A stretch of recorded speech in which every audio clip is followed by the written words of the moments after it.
Parte 1. Técnicas fundamentais para lidar com pessoas.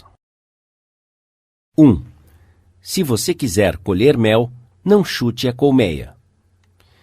Em 7 de maio de 1931, a mais sensacional perseguição humana que a cidade de Nova York jamais havia conhecido chegou ao seu clímax.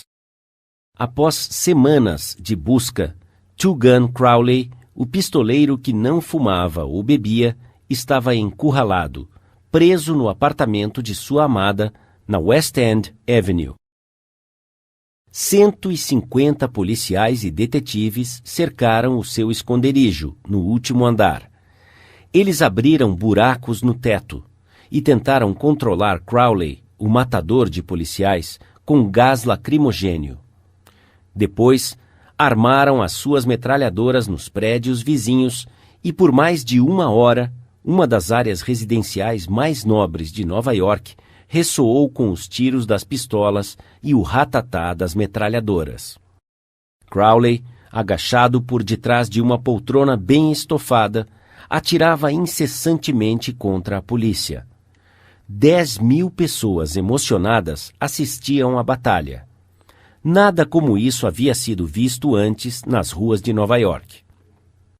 Quando Crowley foi capturado, o comissário de polícia, E.P. Mulroney, declarou que o marginal Two Gun era um dos criminosos mais perigosos já encontrados na história de Nova York. Ele matará, disse o comissário, ao cair de uma pena. Mas o que Two Gun Crowley pensava de si mesmo? Nós sabemos, porque enquanto a polícia estava atirando para dentro de seu apartamento, ele escrevia uma carta endereçada a quem possa interessar. E enquanto ele escrevia, o sangue estava escorrendo de suas feridas, deixando um rastro carmesim no papel. Em sua carta, Crowley disse: "Debaixo do meu casaco há um coração cansado, mas generoso, que não machucaria ninguém." Pouco tempo antes disso, Crowley estava passando um tempo com a sua namorada. E em uma estrada no campo em Long Island, de repente, um policial chegou até o carro em que estavam e disse: "A sua carteira de motorista, por gentileza." Sem dizer uma palavra, Crowley sacou a sua arma e matou o policial com muitas balas de chumbo. Enquanto o policial baleado caía, Crowley saltou do carro, pegou o revólver do policial e atirou mais uma bala no corpo prostrado. E este era o pistoleiro que havia dito: "Debaixo do meu casaco há um coração cansado, mas generoso, que não machucaria ninguém." Crowley foi condenado à cadeira elétrica. Quando ele chegou à casa da morte em Sing Sing, disse: "É isto que eu ganho por matar pessoas?" "Não," ele disse, "é isto que eu ganho por me defender." A moral da história é esta: Two Gun Crowley não aceitava a culpa por nada. Esta é uma atitude incomum entre criminosos? Se você acha que sim, ouça isto. "Eu passei os melhores anos da minha vida dando às pessoas os melhores prazeres, ajudando-as a se divertir, e o que recebi foi abuso, como se fosse um homem caçado." Foi Al Capone quem disse isso. Sim, o mais notável inimigo público da América, o maior líder de gangsters que já aparecera em Chicago. Capone não se condenava. Na verdade, ele se considerava como um benfeitor público não apreciado e mal interpretado. Foi assim com Dutch Schultz. Antes dele sucumbir sob as balas de gangsters em Newark, Dutch Schultz, um dos mais notáveis trapaceadores de Nova York, disse em entrevista para um jornal que ele era um benfeitor público, e ele acreditava nisso. Eu recebi algumas cartas interessantes de Louis Loss, com quem eu me correspondia sobre este assunto. Ele foi diretor da famosa prisão de Sing Sing por muitos anos, e ele declarava que poucos dos criminosos em Sing Sing se consideram homens maus. Eles são tão humanos quanto você e eu. Então, eles raciocinam e explicam. Eles podem te dizer por que eles tinham que tentar abrir um cofre ou ser rápidos no gatilho. A maioria deles tenta, por uma forma de raciocínio, falácia ou lógica, justificar os seus atos antissociais, até para si mesmos, consequente e decididamente afirmando que eles nunca deveriam ter sido presos. Se Al Capone, Tugan Crowley, Dutch Schultz e os homens e mulheres desesperados atrás das grades de prisões não se culpam por nada, o que podemos dizer sobre as pessoas com as quais você e eu mantemos contato? John Wanamaker, fundador das lojas com o seu nome, certa vez confessou: "Eu aprendi, há 30 anos, que é uma tolice repreender. Já tenho problemas tentando superar as minhas próprias limitações, sem me preocupar com o fato de que Deus decidiu não distribuir o dom da inteligência justamente."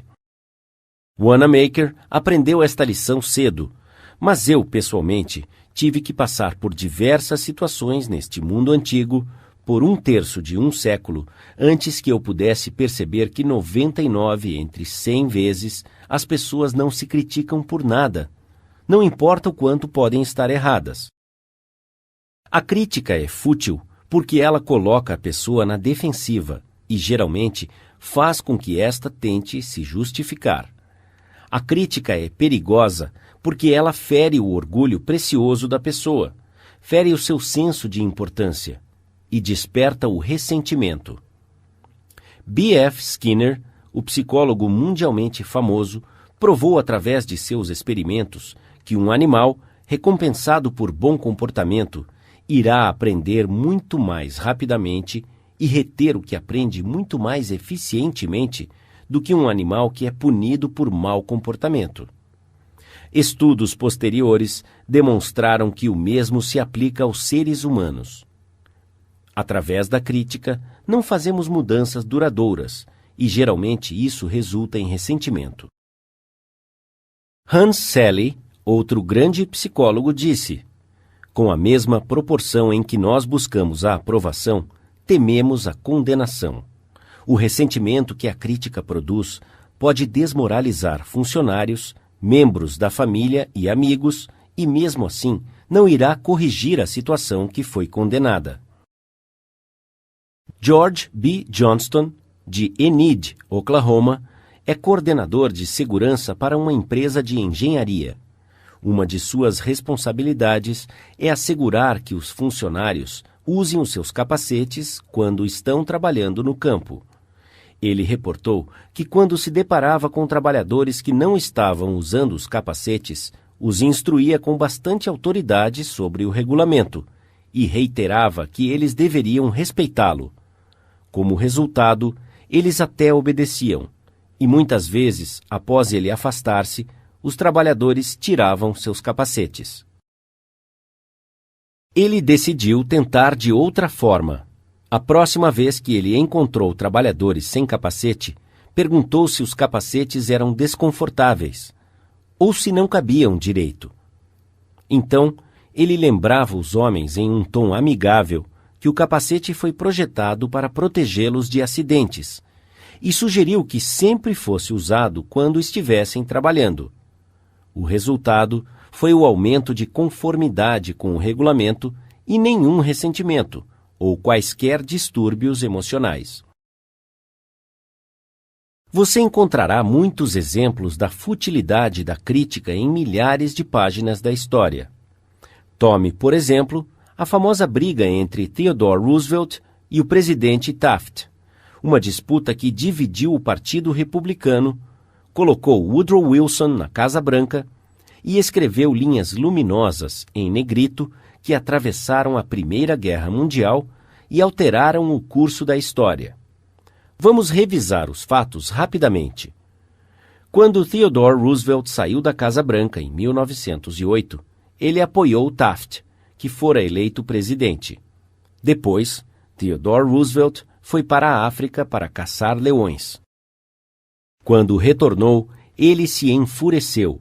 Ele denunciou Taft pelo seu conservadorismo, tentou garantir a nomeação para o seu terceiro mandato, formou o partido Bull Moose e fez tudo para extinguir o Grand Old Party, o Partido Republicano. Na eleição que se seguiu, William Howard Taft e o Partido Republicano contaram apenas com 2 estados, Vermont e Utah, a pior derrota que um partido já conhecera. Theodore Roosevelt culpou Taft, mas o presidente Taft se culpou? É claro que não. Com lágrimas em seus olhos, Taft disse: "Não vejo como eu poderia ter feito de outra forma." Quem foi o culpado? Roosevelt ou Taft? Francamente, eu não sei, e nem me importo.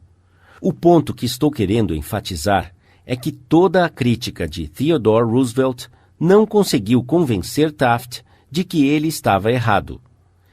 Ela meramente fez com que Taft tentasse se justificar e a reiterar com lágrimas nos olhos: "Não vejo como eu poderia ter feito de outra forma." Ou tome o escândalo de petróleo da Teapot Dome Oil. Por causa disso, os jornais ficavam ligando indignados no início da década de 1920. Ele chocou a nação.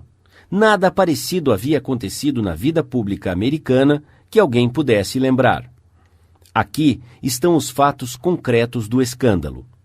Albert B. Fall, secretário do Interior no gabinete de Harding, fora incumbido do leasing das reservas de petróleo da Elk Hill e Teapot Dome, reservas de petróleo que haviam sido postas de lado para serem utilizadas futuramente pela Marinha. O secretário Fall permitiu a licitação pública? Que nada. Ele entregou o contrato grande e lucrativo diretamente ao seu amigo Edward L. Doheny. E o que Doheny fez? Ele deu ao secretário o que ele, com satisfação, chamou de um empréstimo de $100 mil. Então, de forma arbitrária, o secretário Fall ordenou que fuzileiros navais dos Estados Unidos entrassem no distrito para expulsar os concorrentes cujos poços adjacentes estavam extraindo petróleo das reservas da Elk Hill. Esses concorrentes, expulsos de suas terras à força, com o uso de armas e baionetas, correram para a justiça e expuseram o escândalo da Teapot Dome. A podridão foi tamanha que arruinou a Harding Administration, causando náusea a uma nação inteira, ameaçando a destruição do Partido Republicano e colocando Albert B. Fall atrás das grades. Fall foi cruelmente condenado, como poucos homens na vida pública já foram condenados. Ele se arrependeu? Nunca. Anos mais tarde, Herbert Hoover deu a entender em um discurso público que a morte do presidente Harding havia sido devido à preocupação e ansiedade mental, porque um amigo o havia traído. Quando a senhora Fall ouviu isso, ela pulou de sua poltrona, chorou. Ela fazia sinais com seus punhos contra o destino e gritou: "O quê? Harding traído por Fall? Não! O meu marido nunca traiu ninguém. Esta casa cheia de ouro não tentaria o meu marido a fazer algo errado.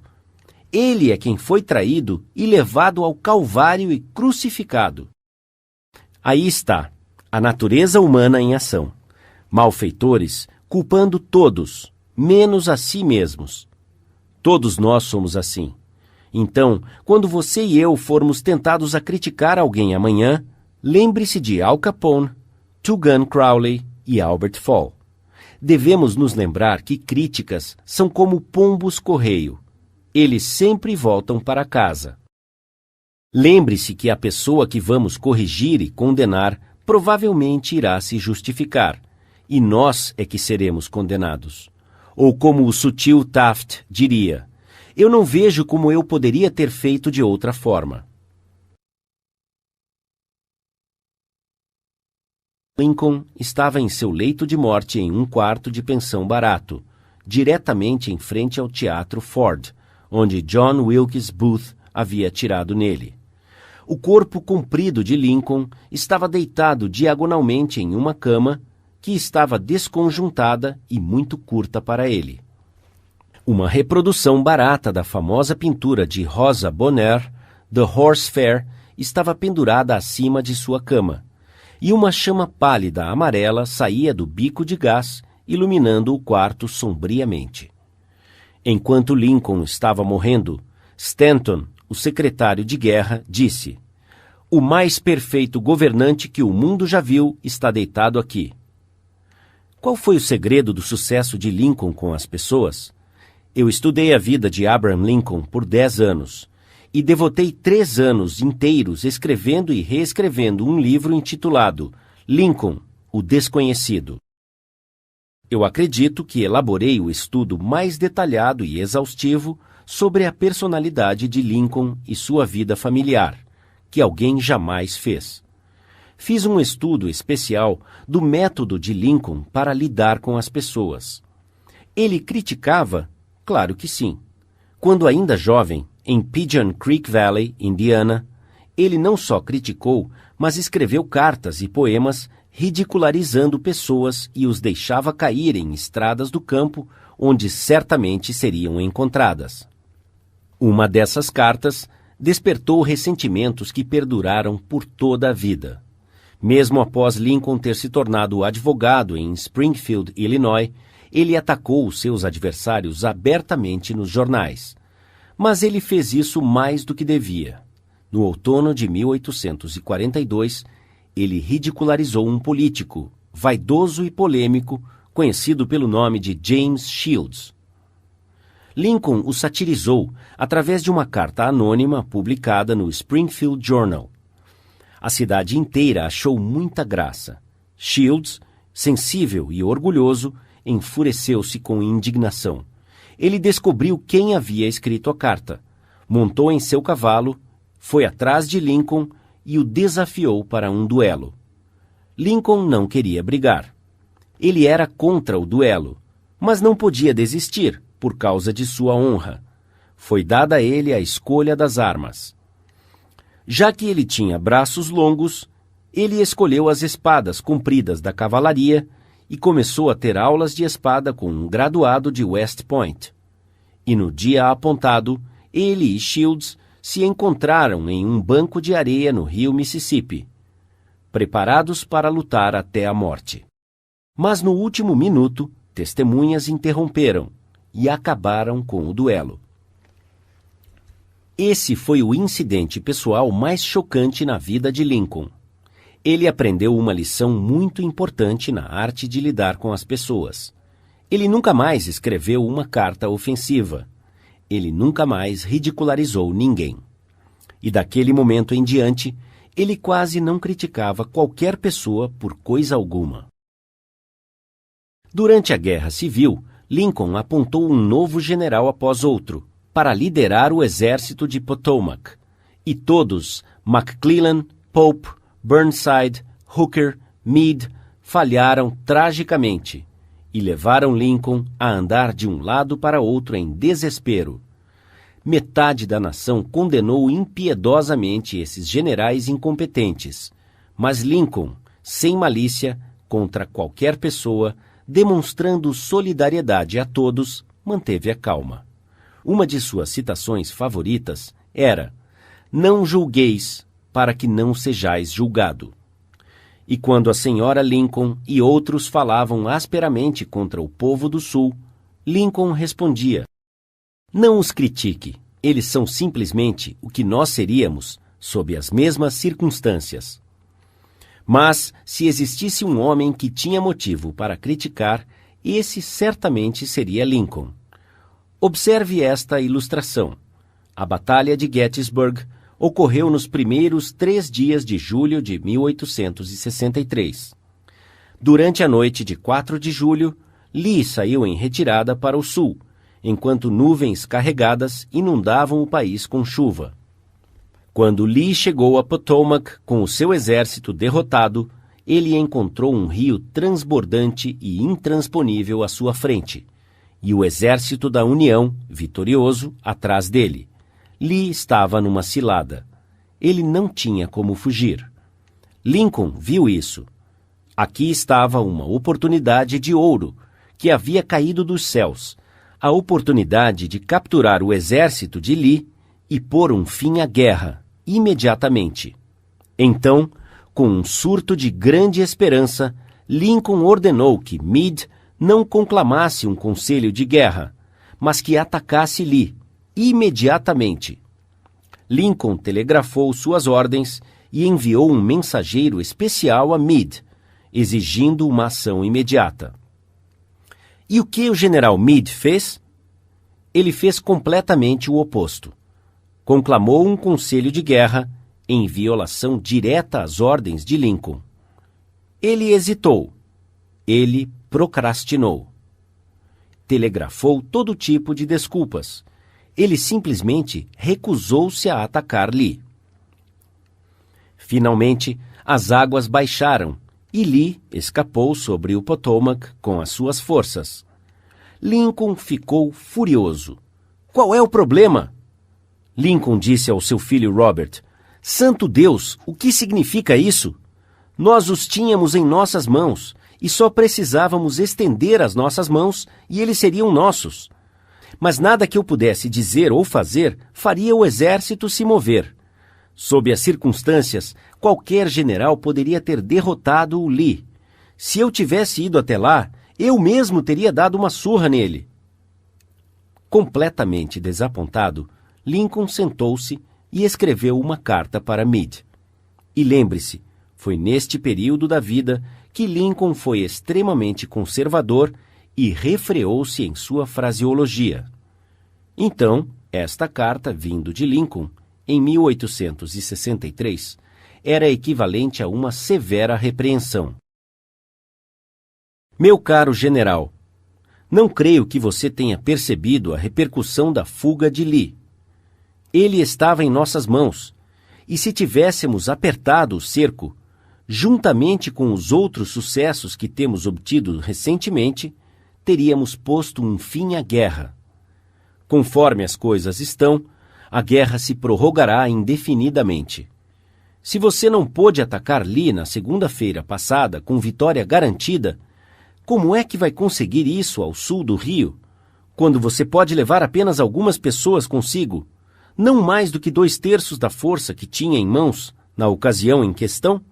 Seria irracional esperar, e eu, pessoalmente, não acho que você fará muito.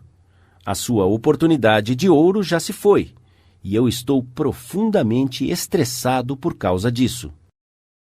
O que você acha que Meade fez quando leu essa carta? Meade nunca viu essa carta. Lincoln não a enviou.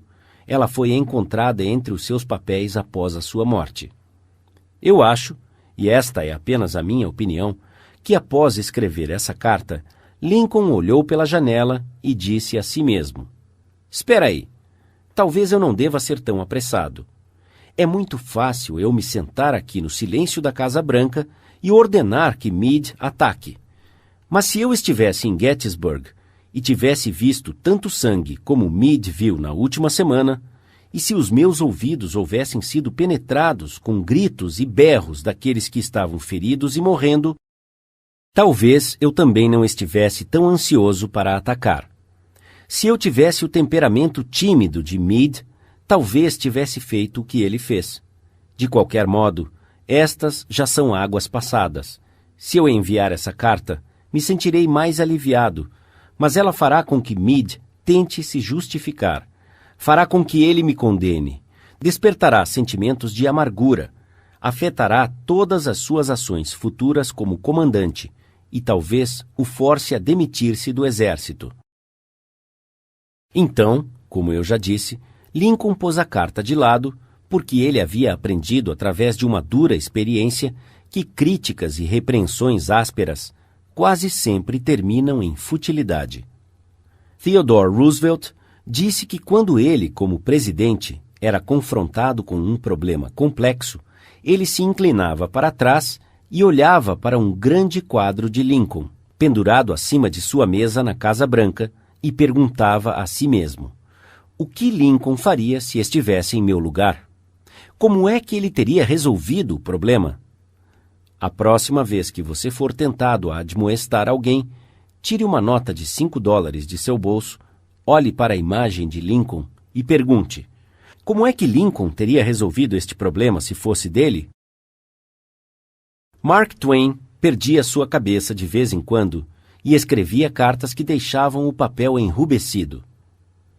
Por exemplo, certa vez, ele escreveu para um homem que o havia deixado irado: "Você está pedindo para morrer? É só dizer e eu providenciarei tudo."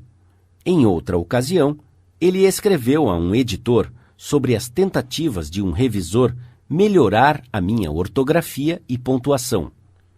Ele exigiu: "De agora em diante, sugiro que você siga à risca o meu manuscrito e diga ao revisor que ele conserve as suas sugestões na papa de seu cérebro deteriorado." Escrever essas cartas ofensivas fazia com que Mark Twain se sentisse melhor. Elas permitiam que ele soltasse a fumaça, e as cartas não faziam nenhum mal, porque a secretária da esposa de Mark as tirava secretamente do correio.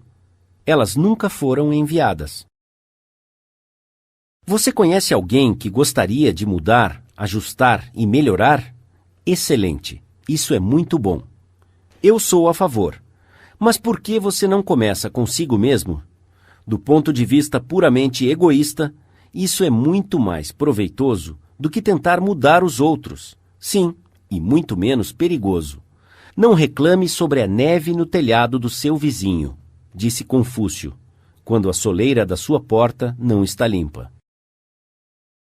Quando eu era ainda jovem e tentava muito impressionar as pessoas, eu escrevi uma carta tola para Richard Harding Davis, um autor de grande destaque no horizonte literário da América.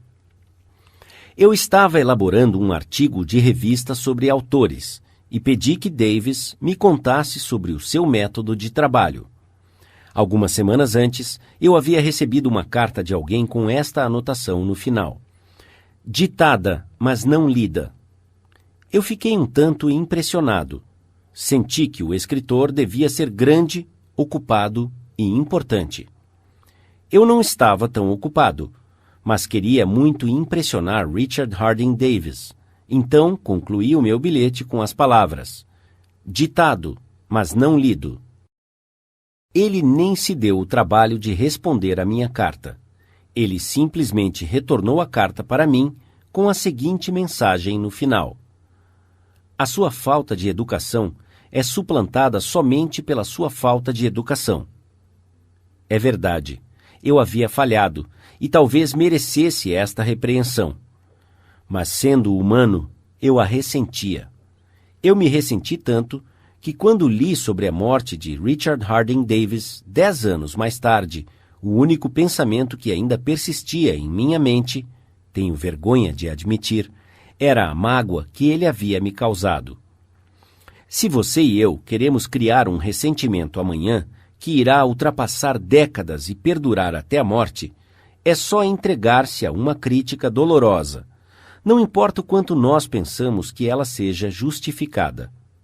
Quando lidamos com pessoas, devemos nos lembrar que não estamos lidando com criaturas lógicas.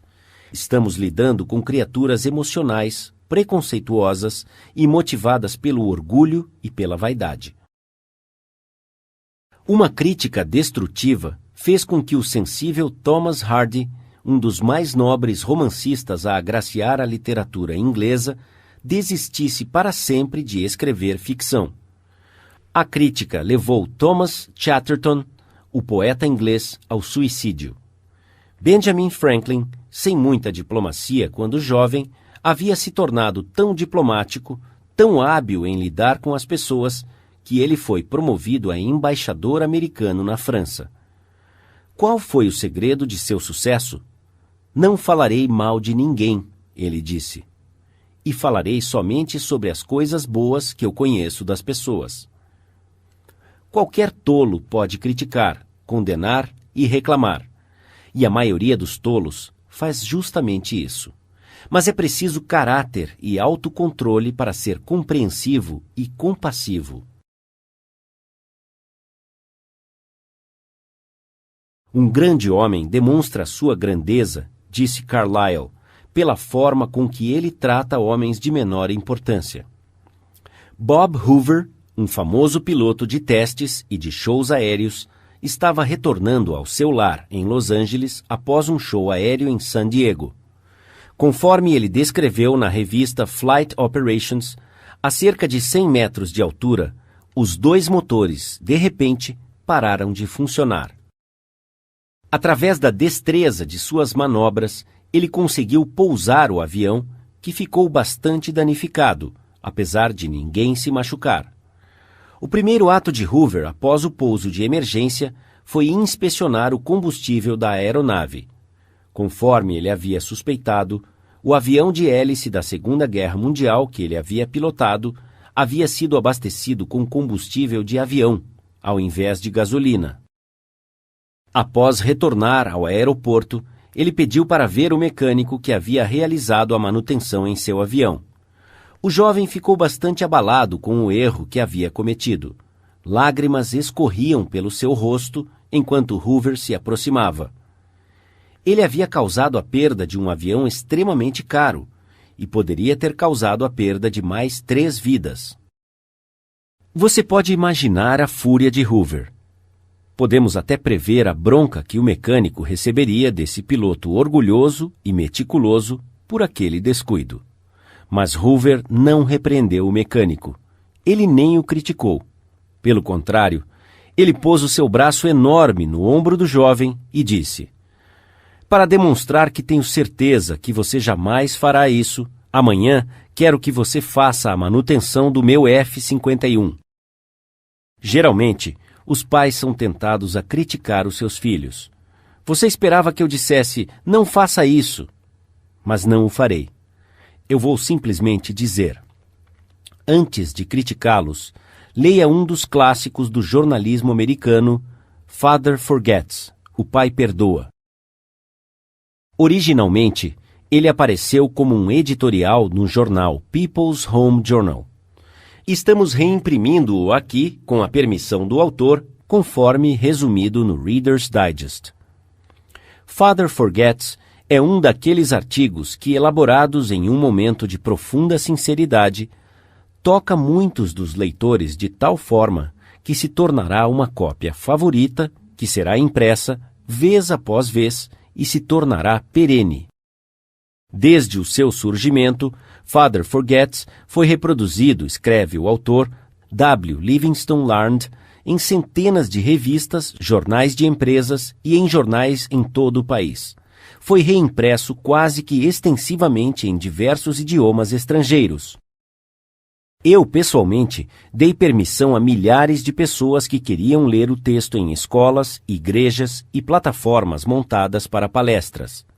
Já apareceu no ar em inúmeras ocasiões e programas.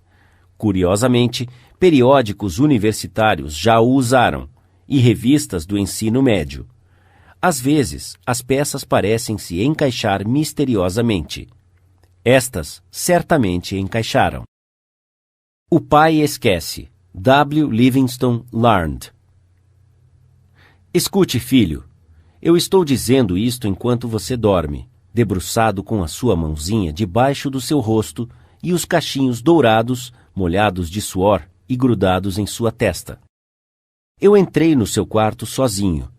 Há apenas alguns minutos, enquanto estava sentado na biblioteca lendo o meu jornal, fui invadido por uma onda de remorso sufocante. Sentindo-me culpado, vim para ficar ao lado de sua cama. Eu estive pensando sobre algumas coisas, filho. Fiquei bravo com você. Eu te dei uma bronca enquanto você estava se vestindo para ir à escola, porque você não enxugou o rosto direito com a toalha. Briguei com você por não ter limpado os sapatos. Gritei com muita raiva quando você jogou algumas coisas no chão. No café da manhã, também fiquei irritado. Você derramou algumas coisas.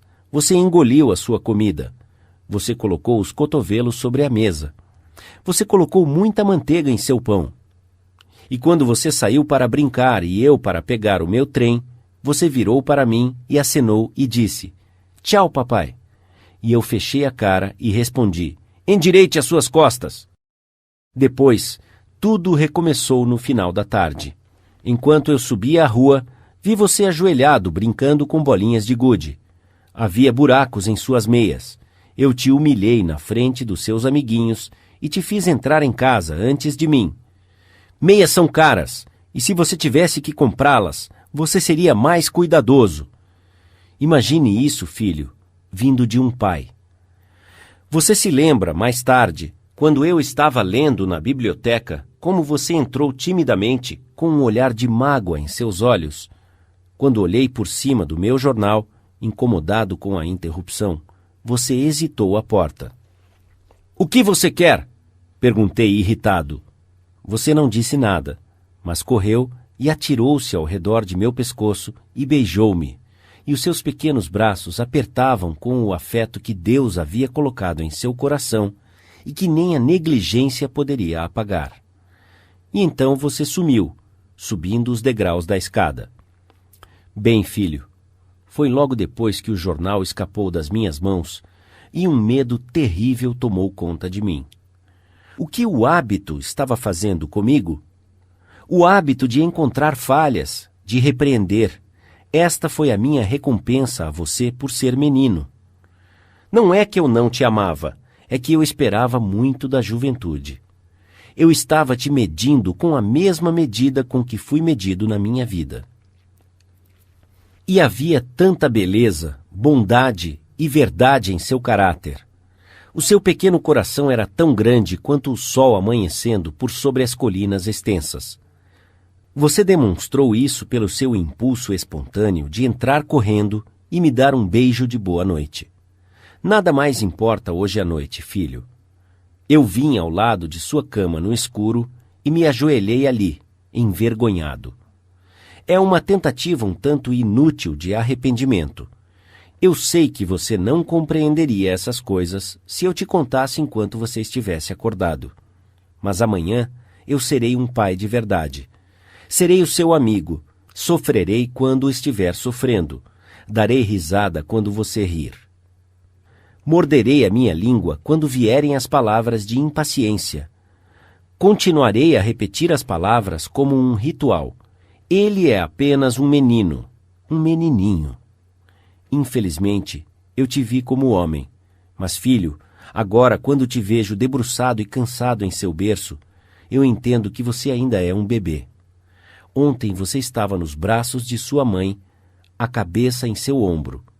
Eu fui muito, mas muito exigente. Ao invés de condenar as pessoas, vamos tentar compreendê-las. Vamos tentar descobrir por que elas agem da forma que agem. Isso é mais lucrativo e intrigante do que a crítica. E gera empatia, tolerância e bondade. Conhecer tudo significa perdoar tudo. De acordo com o Dr. Johnson, o próprio Deus não propôs julgar o homem até o final dos tempos. Por que você e eu o julgamos? Princípio 1.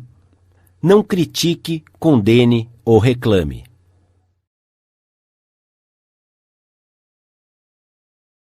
Dois. O grande segredo sobre como lidar com as pessoas. Só há uma forma debaixo do céu para conseguir que alguém faça algo. Você já parou para pensar nisso? Sim, apenas uma forma. E isso é fazer a outra pessoa querer fazer isso. Lembre-se, não há outra forma. É claro, você pode fazer alguém te dar o seu relógio apontando uma arma em suas costas. Você pode fazer os seus funcionários cooperarem, até você virar as costas, ameaçando-os com a demissão. Você pode fazer uma criança te obedecer com uma cinta ou uma ameaça.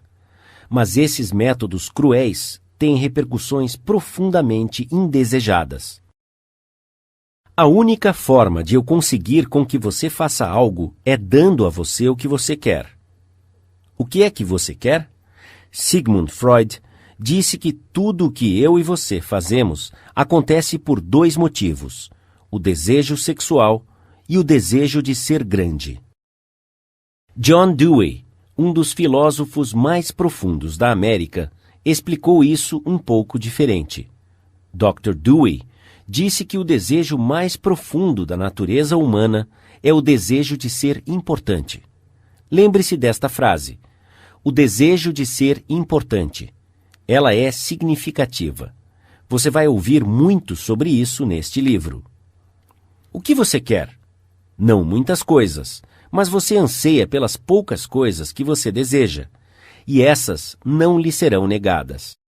Algumas das coisas que a maioria das pessoas quer incluem saúde e a preservação da vida, alimento, sono, dinheiro e as coisas que o dinheiro pode comprar, a vida futura, satisfação sexual, o bem-estar de nossos filhos, uma sensação de importância. Quase todos estes desejos geralmente são satisfeitos, todos com exceção de um deles. Mas há um desejo quase tão profundo, quase tão necessário, quanto o desejo do alimento ou do sono, que raramente é satisfeito. É o que Freud chama de o desejo de ser grande. É o que Dewey chama de o desejo de ser importante. Certa vez, Lincoln iniciou uma carta dizendo: "Todos gostam de ser elogiados." William James disse: "O princípio mais profundo da natureza humana é o anseio de ser apreciado." Veja bem, ele não falou do desejo, vontade ou aspiração de ser apreciado. Ele falou o anseio de ser apreciado. Aqui está uma fome humana persistente e resoluta, e o indivíduo que genuinamente satisfaz esse coração faminto terá as pessoas na palma de sua mão, e até o subordinado sentirá a sua falta quando ele morrer. O desejo de se sentir importante é uma das principais diferenças que distinguem os humanos dos animais.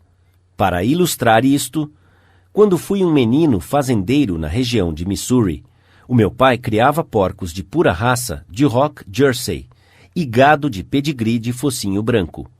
Nós participávamos de feiras e exposições de criadores, expondo nossos porcos e gado de focinho branco em todo o centro-oeste.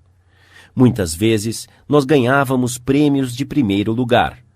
O meu pai prendia as fitas azuis de campeão em um pedaço de musselina branca, e quando os amigos ou convidados vinham à nossa casa, ele pegava o pedaço de musselina.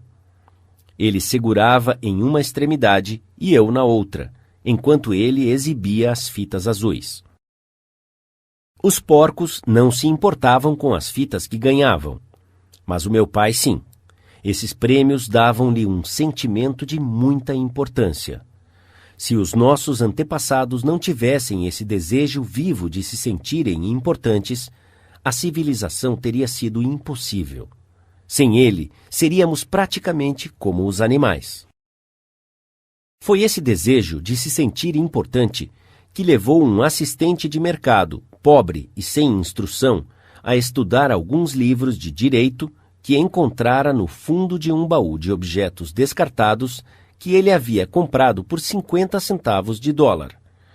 Eu acho que você já ouviu falar desse assistente de mercado. O seu nome era Lincoln. Foi esse desejo de se sentir importante que inspirou Charles Dickens a escrever os seus romances imortais. Esse desejo inspirou Sir Christopher Wren a gravar as suas sinfonias em pedra. Esse desejo fez Rockefeller juntar milhões de dólares que ele nunca gastou.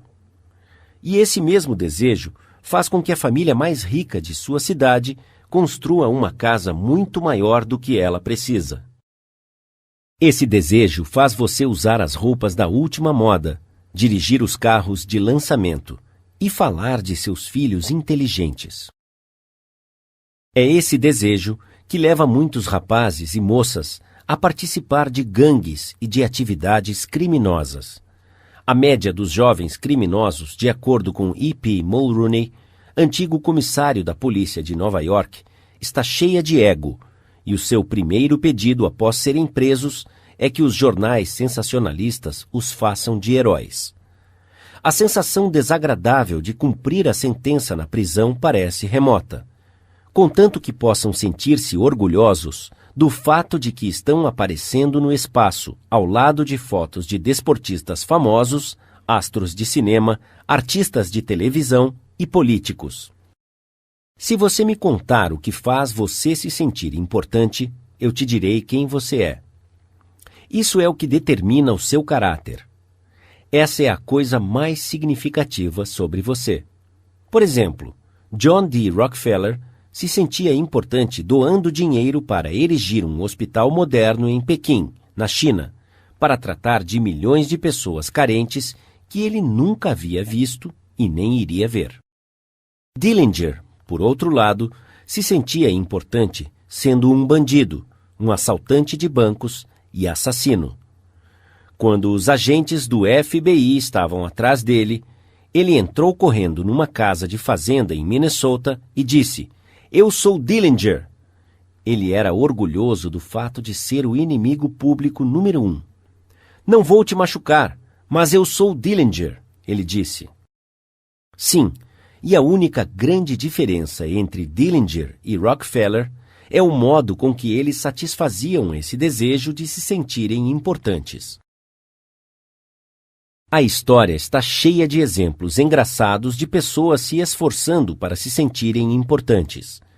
Até George Washington queria ser chamado de Sua Majestade, o presidente dos Estados Unidos. E Colombo pleiteou o título de Almirante do Oceano e Vice-Rei da Índia. Catarina, a Grande, recusou-se a abrir cartas que não estivessem endereçadas à Sua Majestade Imperial. E a Sra. Lincoln, na Casa Branca, virou-se para a Sra. Grant como uma tigresa e gritou: "Como ousa se sentar na minha presença sem que eu tenha te convidado?" Os nossos milionários ajudaram a financiar a expedição do almirante Byrd à Antártica em 1928, com o entendimento de que as grandes montanhas de gelo seriam batizadas com os seus nomes. E Victor Hugo aspirou a nada menos do que ter a cidade de Paris renomeada em sua honra. Até Shakespeare, o grande entre os poderosos, tentou aumentar o Fausto de seu nome, buscando um brasão para a sua família. Às vezes, as pessoas se tornam inválidas para conquistar a solidariedade e atenção, para se sentirem importantes. Por exemplo, a senhora McKinley. Ela se sentia importante quando ela forçava o seu marido, o presidente dos Estados Unidos, a negligenciar assuntos importantes do Estado, enquanto ele deitava na cama ao seu lado, abraçando-a e ninando-a para dormir. Ela alimentou o seu desejo persistente por atenção, insistindo que ele permanecesse ao seu lado, enquanto tratava os dentes e, certa vez, criou um caso quando ele a deixou no dentista sozinha para comparecer ao seu compromisso com John Hay, o seu secretário de Estado. Certo dia, a escritora Mary Roberts Rinehart me contou sobre uma jovem brilhante e vigorosa que havia se tornado uma inválida para que se sentisse importante. Um dia, disse a senhora Rinehart, esta senhora foi obrigada a enfrentar algo, talvez a sua idade. Os anos solitários estavam se estendendo à sua frente e havia pouco que ela pudesse antecipar. Ela ficou acamada, e por 10 anos a sua velha mãe subiu e desceu ao 3º andar, carregando bandejas e cuidando dela. Então, um dia, a velha mãe, cansada de tanto trabalhar, deitou-se e faleceu. Por algumas semanas, a inválida ficou abandonada. Então, ela levantou-se, vestiu-se e voltou às suas atividades normais. Algumas autoridades declaram que as pessoas podem realmente ficar insanas para tentar encontrar no mundo de fantasia da insanidade o sentimento de importância que lhe foi negado no mundo duro da realidade. Há mais pacientes sofrendo de doenças mentais nos Estados Unidos do que todas as outras doenças combinadas. Qual é a causa dessa insanidade? Ninguém pode responder a pergunta tão abrangente, mas sabemos que certas doenças, como sífilis, atacam e destroem as células do cérebro e resultam na insanidade. De fato, cerca de metade de todas as doenças mentais podem ser atribuídas a causas físicas, como lesões cerebrais, álcool, toxinas e acidentes. Mas a outra metade, e esta é a parte triste da história, A outra metade das pessoas aparentemente não apresenta nenhuma deficiência orgânica em suas células cerebrais. Em exames post-mortem, quando os tecidos cerebrais são examinados sob microscópios da mais alta potência, esses tecidos se apresentam tão saudáveis quanto os seus e os meus. Por que as pessoas ficam loucas? Eu fiz essa pergunta ao médico responsável por um de nossos hospitais psiquiátricos mais importantes. Esse médico, que havia recebido as mais altas honras e os prêmios mais cobiçados pelo seu conhecimento nessa área, me disse francamente que ele não sabia por que as pessoas ficavam loucas. Ninguém sabe ao certo, mas ele disse que muitas pessoas que ficam loucas encontram na insanidade um sentimento de importância porque não conseguiram isso no mundo da realidade. Depois, ele me contou esta história. Tenho uma paciente agora cujo casamento foi uma tragédia. Ela queria amor, satisfação sexual, filhos e prestígio social, mas a vida destruiu todas as suas esperanças. O seu marido não a amava. Ele recusou-se até a comer com ela e a forçou a servir as refeições em seu quarto no andar de cima.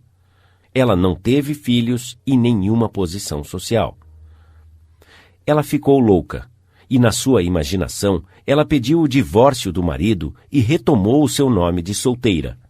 Agora, ela acredita estar casada com um aristocrata britânico e insiste em ser chamada de Lady Smith. E quanto aos filhos, ela imagina que agora ela tem um novo filho a cada noite. Cada vez que vou visitá-la, ela me diz: "Doutor, tive um filho ontem à noite." A vida acabou de vez com todos os seus barcos de sonhos, nas rochas ásperas da realidade. Mas nas ilhas ensolaradas e fantásticas da insanidade, todos os seus barcos à vela correm para o porto, com os ventos assobiando por entre os seus mastros. Trágico? Realmente eu não sei. O seu médico me disse: "Se eu pudesse esticar a mão e restaurar a sua sanidade mental, eu não o faria. Ela está mais feliz agora do jeito que está. Se algumas pessoas estão com tamanha fome por se sentirem importantes, ao ponto de ficarem loucas para consegui-lo, imagine que milagre você e eu conseguiremos dando às pessoas uma apreciação honesta deste lado da insanidade." Uma das primeiras pessoas da América a receber um salário de mais de $1 milhão ao ano, quando ainda não existia o imposto de renda e quando uma pessoa que ganhava $50 por semana era considerada como bem de vida, foi Charles Schwab. Ele havia sido escolhido por Andrew Carnegie para ser o primeiro presidente da recém-formada United States Steel Company, uma siderúrgica em 1921, quando Schwab tinha apenas 38 anos de idade. Schwab mais tarde deixou a US Steel para assumir a então Bethlehem Steel Company, uma empresa em dificuldades. Ele a reconstruiu e ela se tornou uma das empresas mais rentáveis da América. Por que Andrew Carnegie pagou $1 milhão ao ano ou mais de $3 mil por dia a Charles Schwab? Por quê? Porque Schwab era um gênio? Não. Porque ele sabia mais sobre a fabricação do aço do que outras pessoas? Isso é besteira. O próprio Charles Schwab me contou que ele tinha homens trabalhando para ele que sabiam mais sobre a fabricação do aço do que ele. Schwab disse que ele recebeu esse salário principalmente por causa de sua capacidade de lidar com as pessoas. Perguntei-lhe como ele conseguia. Aqui está o seu segredo, escrito em suas próprias palavras. Palavras que deveriam ser gravadas eternamente em bronze e postas em cada lar e escola, cada loja e escritório no país. Palavras que as crianças deviam memorizar, ao invés de perder tempo memorizando a conjugação dos verbos em latim ou a quantidade de chuva anual no Brasil. Palavras que irão transformar a sua e a minha vida por completo, caso resolvamos segui-las. Considero a minha capacidade de despertar o entusiasmo nas pessoas, disse Schwab, como o maior dom que tenho, e a melhor forma de desenvolver o melhor que há em alguma pessoa é a apreciação e a motivação. Não há nada que mais mate as ambições de uma pessoa como as críticas de seus superiores. Eu nunca critico ninguém. Eu acredito em dar incentivo à pessoa no trabalho. Então, fico ansioso por elogiar, mas tenho aversão por criticar. Se eu gosto de algo, sou sincero em minha aprovação e generoso em meus elogios. É isso que Schwab fazia. Mas o que é que a maioria das pessoas faz? Exatamente o oposto. Se eles não gostam de algo, eles dão bronca nos subordinados. Se eles gostam, não dizem nada. Como diz um velho ditado, o mal que fiz uma vez, disso eles sempre falaram. 2 vezes fiz o bem, mas disso nunca falaram. Nas muitas viagens que fiz durante a minha vida, encontrei diversas pessoas e pessoas famosas em muitas partes do mundo, Schwab declarou, mas ainda não encontrei uma pessoa, seja qual for a sua situação ou posição dentro de uma empresa, que não tenha feito um trabalho excelente e que tenha se esforçado mais sob um espírito de aprovação do que teria feito sob um espírito de crítica. Isso, ele disse francamente, foi uma das razões principais para o sucesso fenomenal de Andrew Carnegie. Carnegie elogiava os seus associados publicamente, assim como ele fazia em particular. Carnegie queria elogiar os seus assistentes até em sua lápide. Ele escreveu um epitáfio para si mesmo que dizia: "Aqui jaz um homem que sabia como ajuntar pessoas ao seu redor que eram mais inteligentes do que ele." A apreciação sincera era um dos segredos do primeiro sucesso de John D. Rockefeller em lidar com homens. Por exemplo, quando um de seus sócios, Edward T. Bedford, perdeu $1 milhão da empresa com uma péssima aquisição na América do Sul, John D. podia tê-lo criticado, mas ele sabia que Bedford havia feito o seu melhor, e o caso foi encerrado. Então, Rockefeller encontrou um motivo para elogiá-lo. Ele parabenizou Bedford porque ele havia conseguido economizar 60% do dinheiro que havia investido na compra. "Isso é fantástico", disse Rockefeller. "Nem sempre conseguimos fazer tão bem lá em cima." Eu tenho no meu arquivo uma história que eu sei que nunca aconteceu, mas que ilustra uma verdade, então vou repeti-la. De acordo com esta anedota, uma fazendeira, após um dia de muito trabalho, colocou na mesa diante de seus companheiros um monte de feno. E quando eles, indignados, perguntaram se ela tinha enlouquecido, ela respondeu: "Por quê? Como é que vou saber se vocês percebem alguma coisa? Faz 20 anos que venho cozinhando para vocês e em todo esse tempo eu não ouvi ninguém dizer que não queria comer feno." Quando um estudo foi feito há alguns anos sobre esposas que fugiam de casa, quais os principais motivos que as faziam fugir? Foi a falta de reconhecimento. E aposto que se um estudo fosse feito sobre maridos que fogem de casa, o motivo seria o mesmo.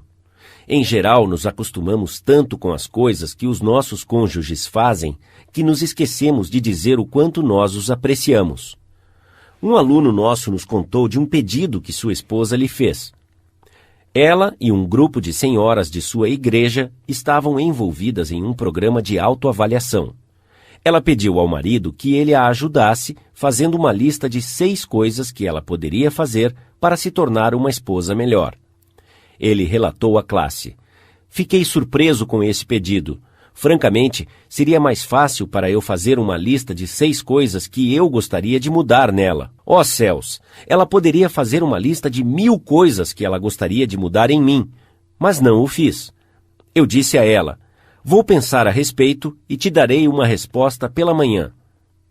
Na manhã seguinte, levantei-me cedo e liguei para a floricultura e solicitei que enviassem 6 rosas vermelhas para minha esposa com um bilhete dizendo: "Não consigo pensar em 6 coisas que gostaria de mudar em você.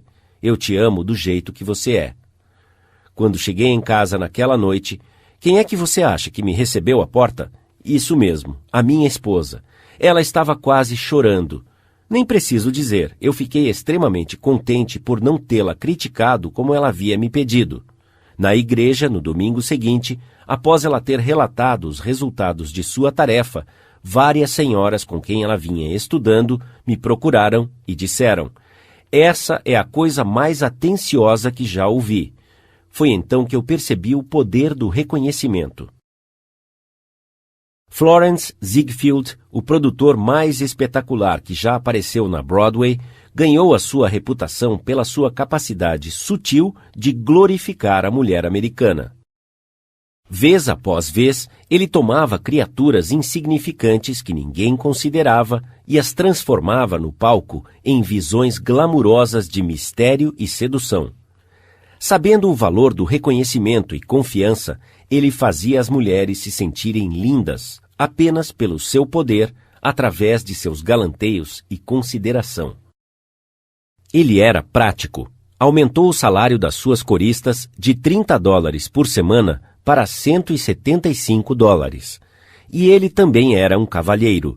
Na noite de abertura na Follies, enviou telegramas às estrelas do elenco e inundou cada corista no show com rosas American Beauty.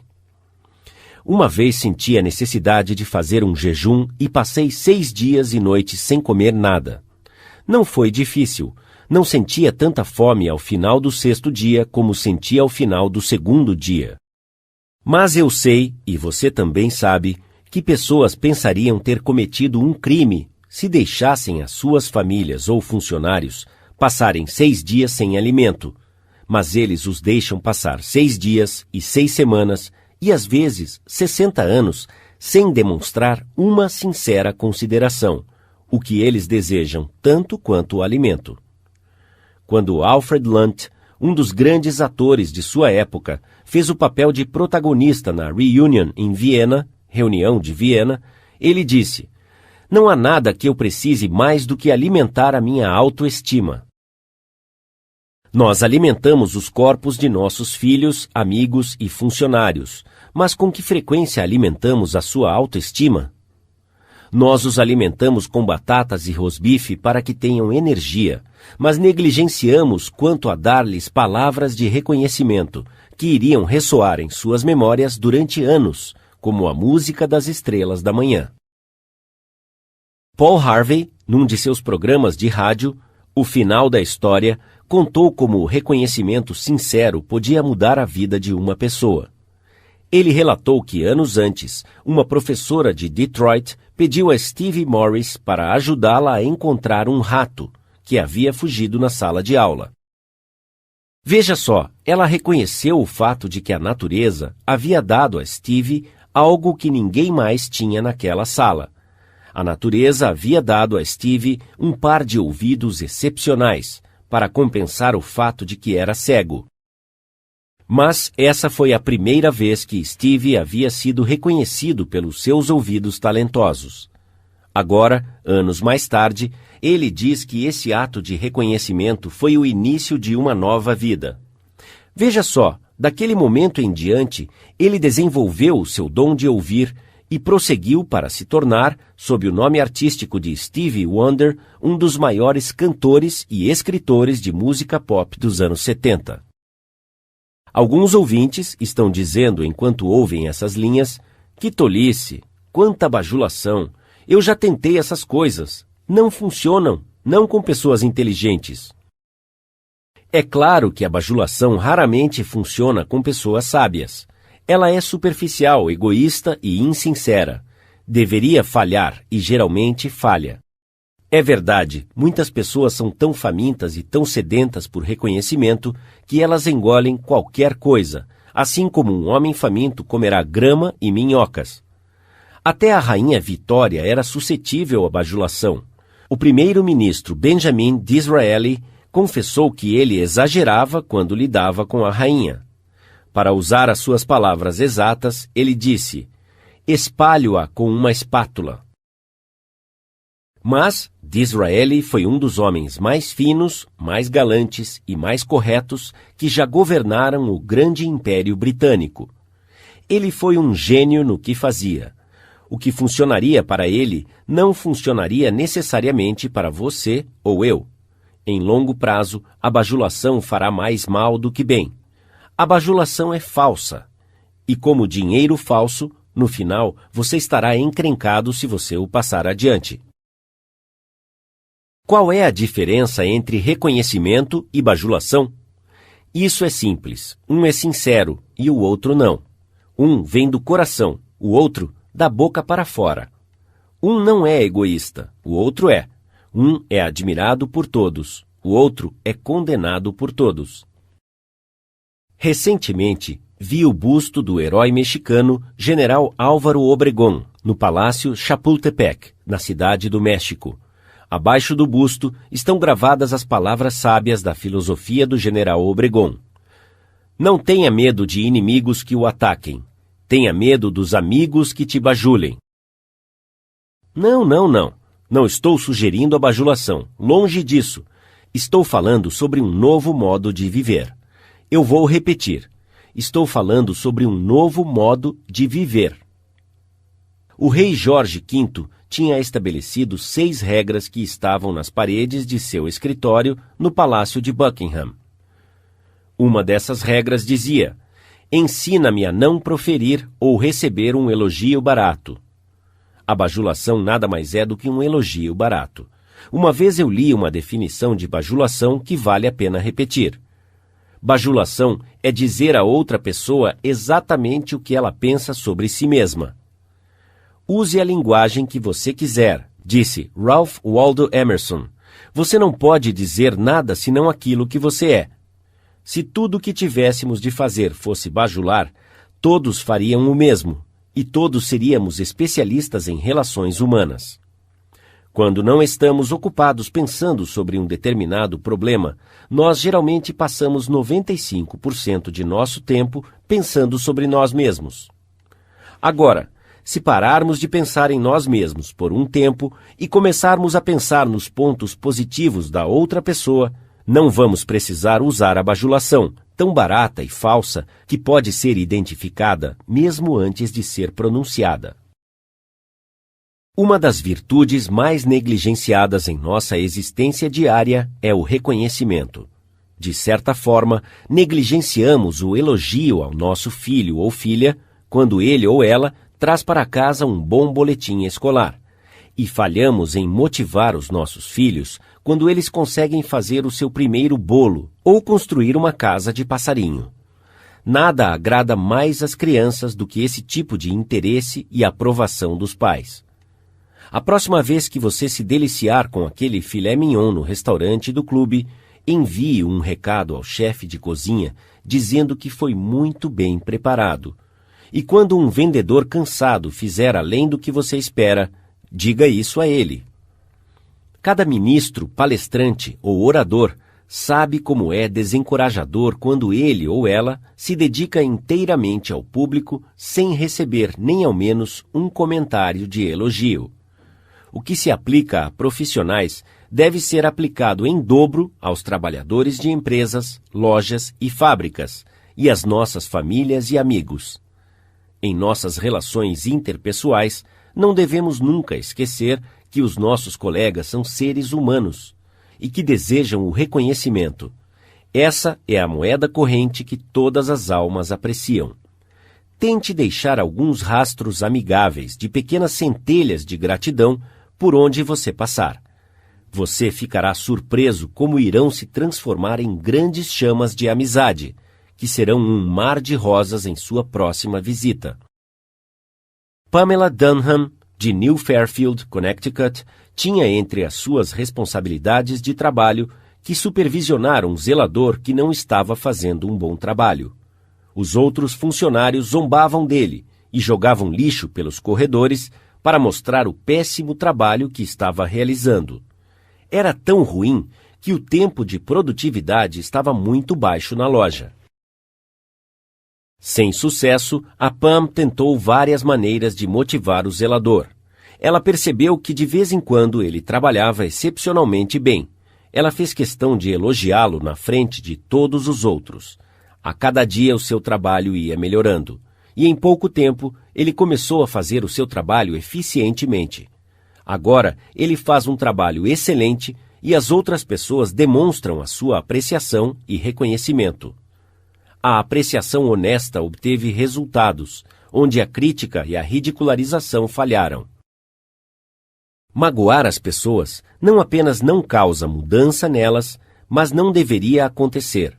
Há um velho ditado que recortei e colei no meu espelho onde posso ver todos os dias. Passarei por este caminho apenas uma vez. Portanto, qualquer bem ou gesto de bondade que eu possa fazer a algum ser humano, farei agora mesmo. Que eu não o adie ou o negligencie, porque não passarei mais por aqui. Emerson disse: todo homem que eu encontro é superior a mim em alguma coisa, e nisso eu aprendo dele. Se isso foi verdade para Emerson, não seria 1000 vezes mais importante para você e eu? Vamos parar de pensar nas coisas que realizamos e naquilo que nós queremos. Vamos tentar descobrir os pontos fortes nas outras pessoas. Esqueça a bajulação. Demonstre uma apreciação honesta e sincera. Seja sincero em sua aprovação e generoso em seu elogio, e as pessoas irão apreciar as suas palavras, guardá-las e repeti-las por toda a sua vida. Repeti-las anos após, mesmo quando você já as tiver esquecido. Princípio 2. Demonstre uma apreciação honesta e sincera. 3. Aquele que conseguir fazer isso terá o mundo todo do seu lado. Aquele que não conseguir deve trilhar um caminho solitário. Muitas vezes fui pescar no rio Maine durante o verão. Eu gosto muito de morango com nata, mas descobri que por alguma razão estranha os peixes preferem minhocas. Então, quando fui pescar, eu não pensava naquilo que eu gostava, pensava naquilo que eles queriam. Não coloquei morango com nata no anzol, pelo contrário, eu balançava uma minhoca ou gafanhoto na frente dos peixes e dizia: é isso que vocês querem? Por que não usar o mesmo raciocínio da pesca com pessoas? Foi exatamente isso que Lloyd George, primeiro-ministro da Grã-Bretanha, fez durante a Primeira Guerra Mundial. Quando alguém perguntava como ele conseguia ficar no poder por mais tempo do que outros líderes em tempos de guerra, Wilson, Orlando e Clemenceau, que foram esquecidos, ele respondia que ainda estava na liderança por causa de uma lição que havia aprendido, que era necessário preparar o anzol com aquilo que o peixe queria. Por que falar sobre aquilo que nós queremos? Isso é infantilidade, é um absurdo. É claro, você se interessa por aquilo que você quer. Você está eternamente interessado nisso, mas os outros, não. O restante de nós é igual a você. Nós estamos interessados naquilo que nós queremos.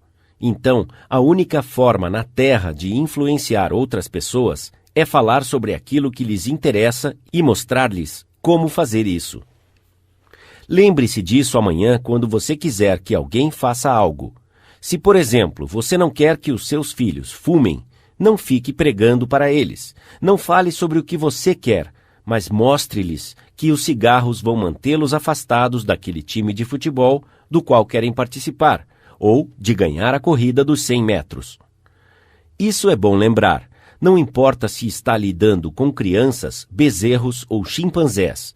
Por exemplo, um dia, Ralph Waldo Emerson e seu filho tentaram colocar um bezerro dentro do celeiro, mas eles cometeram o erro comum de pensar no que eles queriam.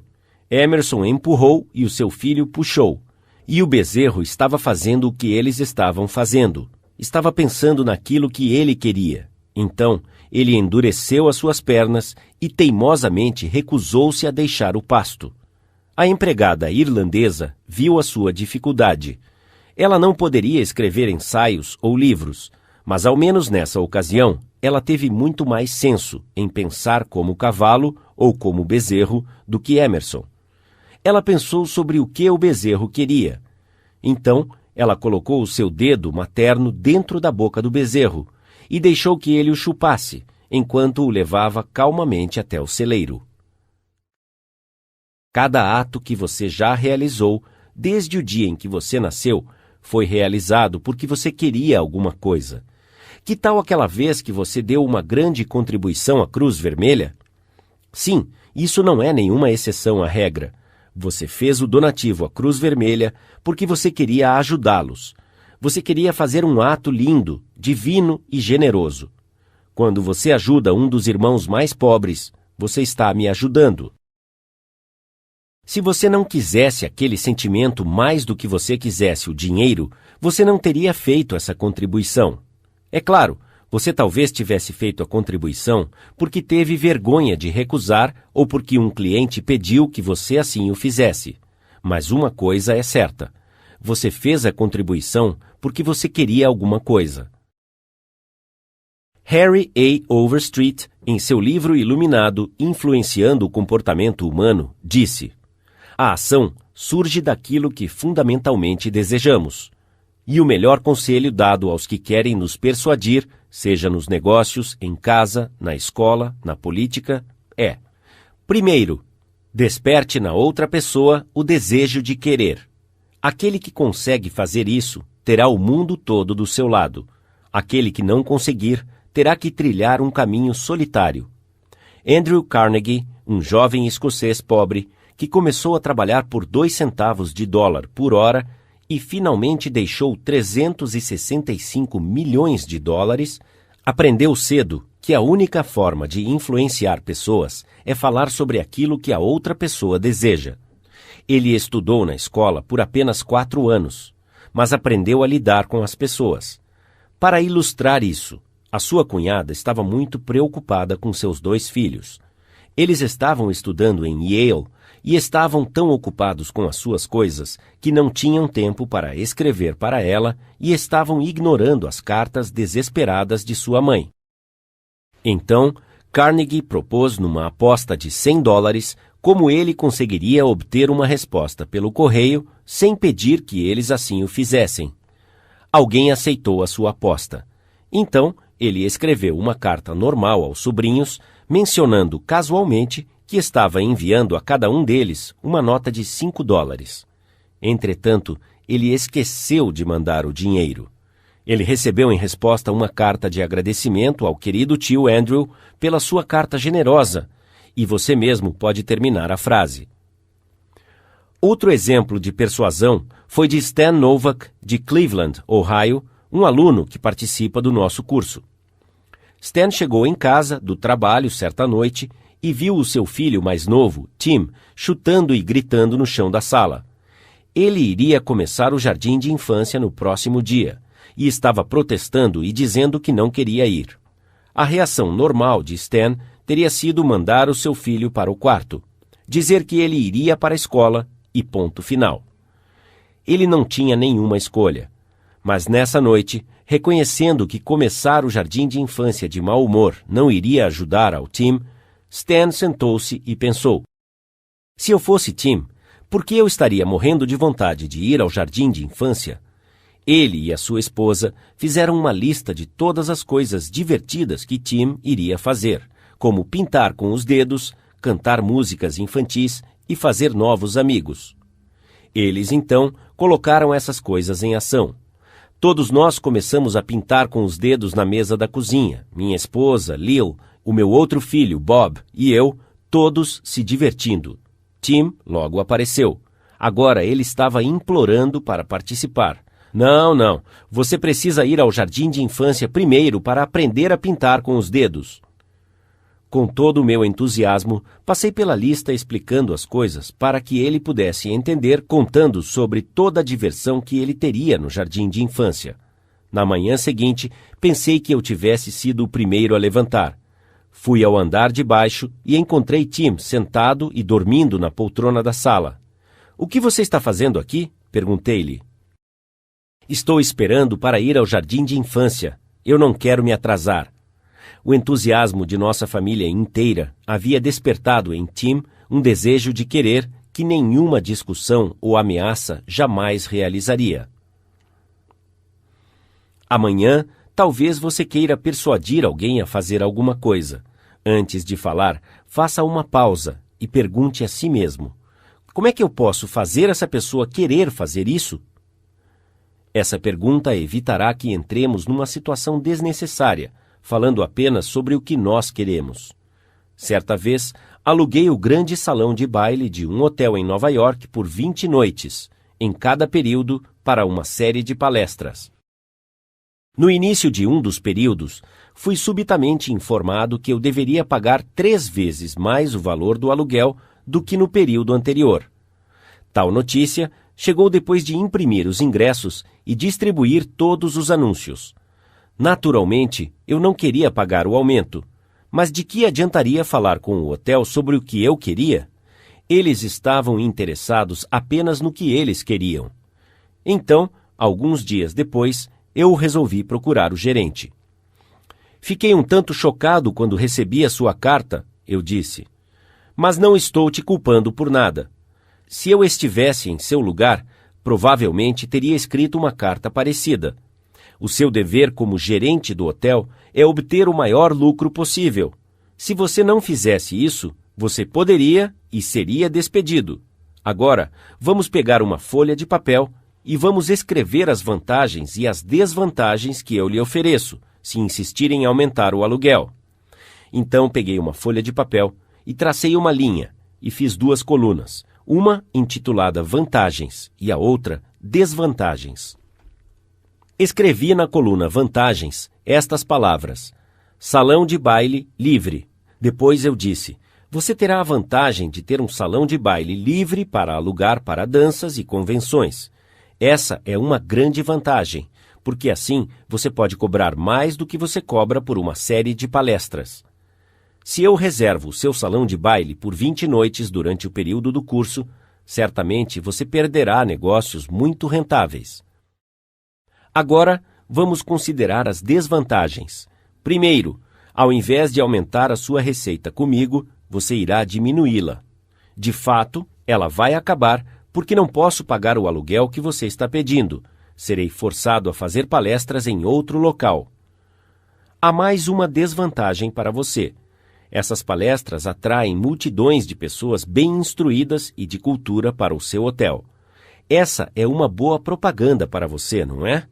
De fato, se você gastasse $5.000 de propaganda nos jornais, você não conseguiria tantas pessoas para ver o seu hotel quanto eu posso trazer a essas palestras.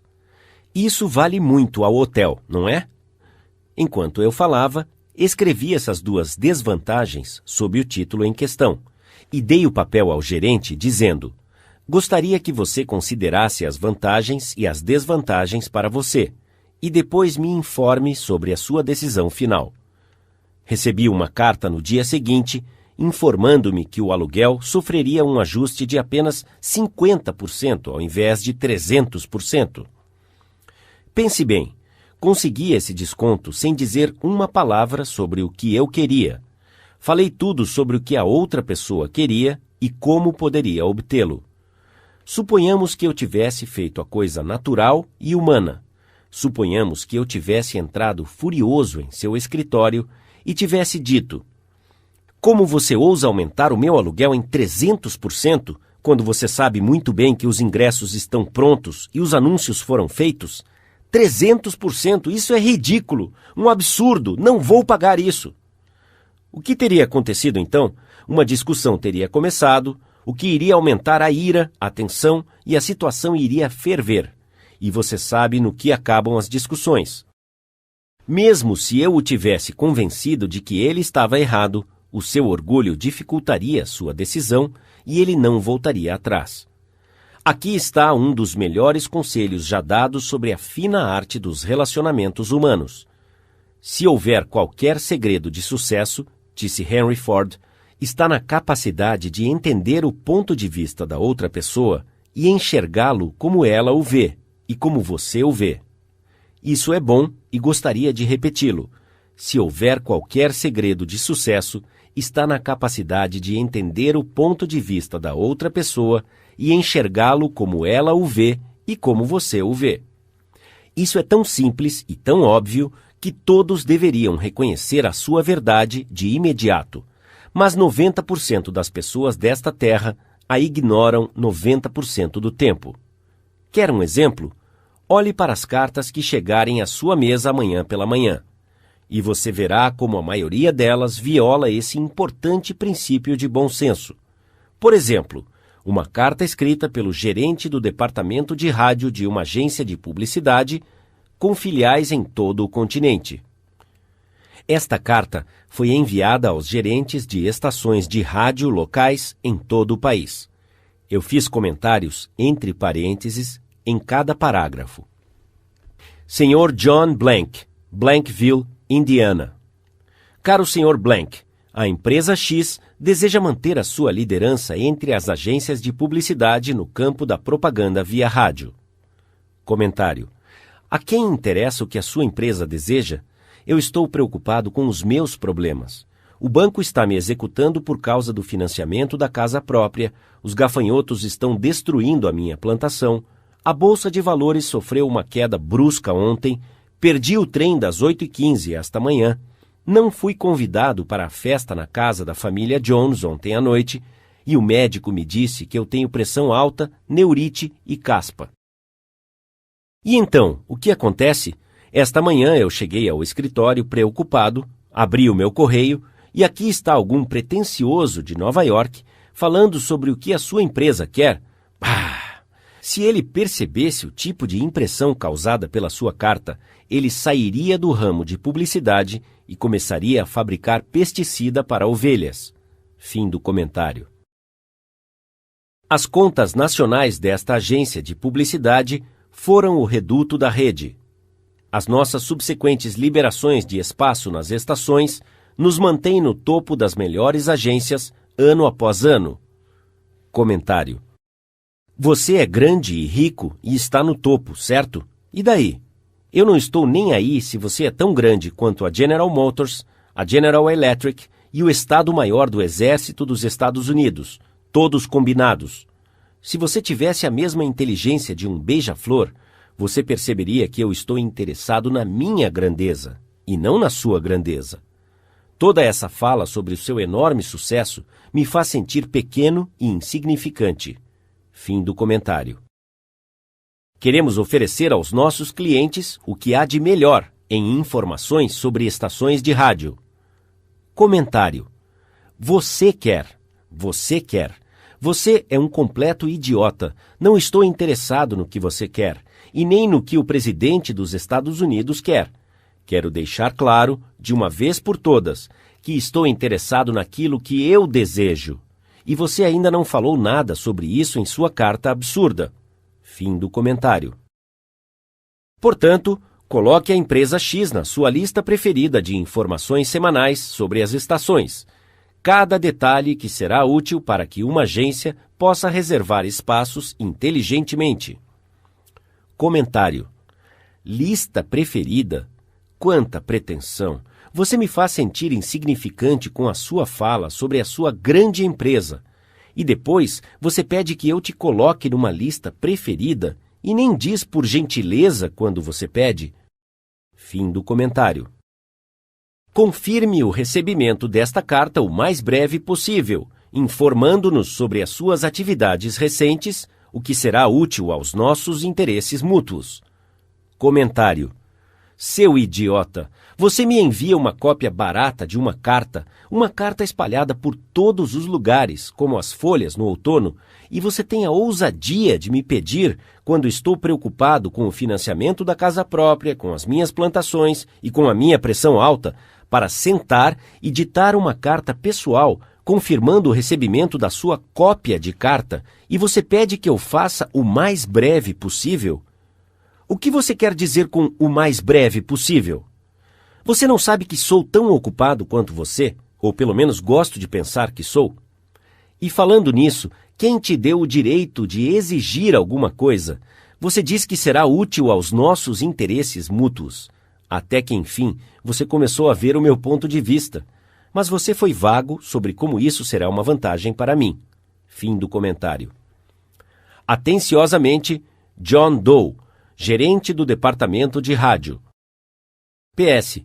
O encarte reimpresso do jornal Blankville será de interesse para você, e talvez você queira veiculá-lo na sua estação. Comentário. Finalmente, no pós-escrito, você cita algo que pode me ajudar a resolver os meus problemas. Por que você não iniciou a sua carta com isso? Qualquer publicitário que é culpado de enviar tanta baboseira quanto você me mandou tem algum problema com a sua medula oblonga. Você não precisa de uma carta sobre as nossas atividades recentes. O que você precisa é um pouco de iodo em sua glândula tireoide. Fim do comentário.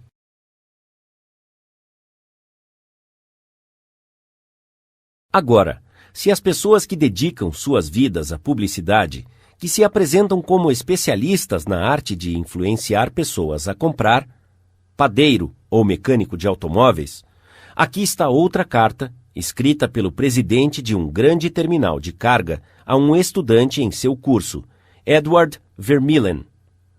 Que efeito esta carta teve sobre o homem para quem estava endereçada? Leia e depois eu te digo. Caros senhores, as operações do nosso terminal receptor de cargas estão sendo prejudicadas, porque uma pequena porcentagem do total de negócios está chegando a nós no final da tarde. Isso resulta em congestionamento, horas extras pela nossa equipe, atraso aos caminhões e, em alguns casos, atraso ao frete. Em 10 de novembro, recebemos de sua empresa uma carga de 510 pacotes, que chegou aqui às 16 horas e 20 minutos. Solicitamos a sua cooperação para que possamos evitar futuros inconvenientes no recebimento tardio da carga. Seria possível, nos dias em que vocês enviarem uma remessa de carga, com o volume dessa recebida na data acima, nos enviarem o caminhão de carga mais cedo ou nos entregar uma parte da carga pela manhã? A vantagem que você teria, uma vez tomada essa providência, seria uma descarga mais rápida de seus caminhões e a segurança de que as suas cargas seriam encaminhadas no mesmo dia de recebimento. Atenciosamente, J.B., Presidente. Após ler essa carta, o Sr. Vermeulen, gerente de vendas da A. Zerega Sons Incorporated, a enviou para mim com o seguinte comentário. Essa carta teve o efeito contrário do pretendido. A carta inicia descrevendo as dificuldades do terminal, que não nos interessa de forma geral. A nossa cooperação é, então, solicitada sem qualquer consideração sobre a inconveniência que poderá nos causar. E depois, finalmente, no último parágrafo, o fato é mencionado, que se cooperarmos, isso significará uma descarga mais rápida de nossos caminhões, com a segurança de que a nossa carga seria encaminhada no mesmo dia de recebimento. Em outras palavras, aquilo que mais nos interessa é mencionado por último, e o efeito completo causa mais espírito de antagonismo do que de cooperação. Vamos ver se conseguimos reescrever e melhorar esta carta. Não vamos gastar tempo falando de nossos problemas. Conforme a admoestação de Henry Ford, vamos entender o ponto de vista da outra pessoa e enxergar as coisas como ele ou ela as vê, assim como nós as vemos. Aqui está uma forma de revisar a carta. Pode não ser a única forma, mas não ficou melhor? Caro Sr. Vermeulen, a sua empresa tem sido um dos nossos melhores clientes nos últimos 14 anos. Naturalmente, estamos muito gratos pela preferência e queremos lhe oferecer o serviço rápido e eficiente que o senhor merece. Entretanto, lamentamos informar que não é possível fazer isso quando os seus caminhões nos trazem um enorme carregamento no final da tarde, conforme fizeram no dia 10 de novembro. Por quê? Porque muitos de nossos outros clientes também fazem entregas no final da tarde. Naturalmente, isso causa um congestionamento. Isso significa que, inevitavelmente, os seus caminhões acabam detidos no pier e, às vezes, a sua carga até atrasa. Isso é ruim, mas poderia ser evitado se o senhor fizer as suas entregas no pier de manhã, quando possível. Os seus caminhões não ficariam detidos, a sua carga receberia uma atenção imediata e nossos trabalhadores chegariam em casa mais cedo para aproveitar o jantar com o delicioso macarrão fabricado pela sua empresa. Independentemente da hora em que os seus carregamentos chegarem, sempre faremos o que estiver ao nosso alcance para servi-lo prontamente. O senhor é um homem bastante ocupado. Não se preocupe em responder a esta carta. Atenciosamente, J.B., Presidente. Barbara Anderson, que trabalhava em um banco em Nova York, queria se mudar para Phoenix, Arizona, por causa da saúde de seu filho. Usando os princípios que ela aprendeu em nosso curso, ela escreveu a seguinte carta a 12 bancos em Phoenix. Prezado Senhor, os meus 10 anos de experiência bancária seriam de interesse a um banco em rápido crescimento como o seu. Já trabalhei em várias funções, nas operações bancárias com a Bankers Trust Company em Nova York, até o meu cargo presente como gerente de agência. Eu adquiri competências em todos os estágios de atendimento bancário, incluindo relacionamento com clientes, créditos, empréstimos e administração. Estarei mudando para Phoenix em maio e tenho certeza que poderei contribuir com o crescimento e rentabilidade de seu banco. Estarei em Phoenix na semana de 3 de abril e agradeceria a oportunidade de demonstrar como eu poderia auxiliar o banco a atingir os seus alvos. Atenciosamente, Barbara L. Anderson. Você acha que a senhora Anderson obteve uma resposta a essa carta? 11 dos 12 bancos convidaram-na para uma entrevista, e ela tinha a escolha de qual banco aceitar. Por quê? A senhora Anderson não citou o que ela queria, mas escreveu em sua carta como ela podia ajudá-los. Concentrou-se no que eles queriam, e não no que ela queria. Milhares de vendedores estão enchendo as ruas hoje cansados, desencorajados e mal pagos. Por quê? Porque estão apenas pensando no que eles querem. Eles não perceberam que eu e você não queremos comprar nada. Se quiséssemos, sairíamos para comprá-lo. Mas nós dois estamos eternamente interessados em resolver os nossos problemas. E se os vendedores nos mostrarem como os seus serviços ou mercadorias poderiam resolver os nossos problemas, eles não precisariam vender para nós. Nós compraríamos deles. E clientes gostam de sentir que eles é que estão comprando, e não que estão vendendo a eles. Mas muitos vendedores passam a vida toda vendendo sem ver as coisas da perspectiva do cliente. Por exemplo, por muitos anos, eu morei em Forest Hills, uma pequena comunidade de casas particulares no centro da grande Nova York. Um dia, enquanto corria para a estação, me deparei com um corretor de imóveis que havia comprado e vendido imóveis naquela região por muitos anos. Ele conhecia bem Forest Hills, então perguntei-lhe rapidamente se a minha casa de estuque foi construída com ripa de metal ou com ladrilho oco. Ele disse que não sabia, e me contou o que eu já sabia, que eu podia obter as informações ligando para a Forest Hills Garden Association. Na manhã seguinte, recebi uma carta dele. Ele me deu a informação que eu queria? Ele podia receber as informações em 60 segundos por telefone, mas não o fez. Ele me falou novamente que eu poderia obter as informações por telefone, e depois disse que poderia cuidar do meu seguro. Ele não estava interessado em me ajudar. Ele estava interessado em si mesmo. J. Howard Lucas, de Birmingham, Alabama, contou como 2 vendedores da mesma empresa resolveram o mesmo tipo de situação. Ele relatou: há muitos anos, eu estava na direção de uma pequena empresa. Próximo de nós estava a sede do escritório municipal de uma grande seguradora. Aos seus agentes foram designados territórios, e à nossa empresa foram designados 2 agentes, que chamarei de Carl e John.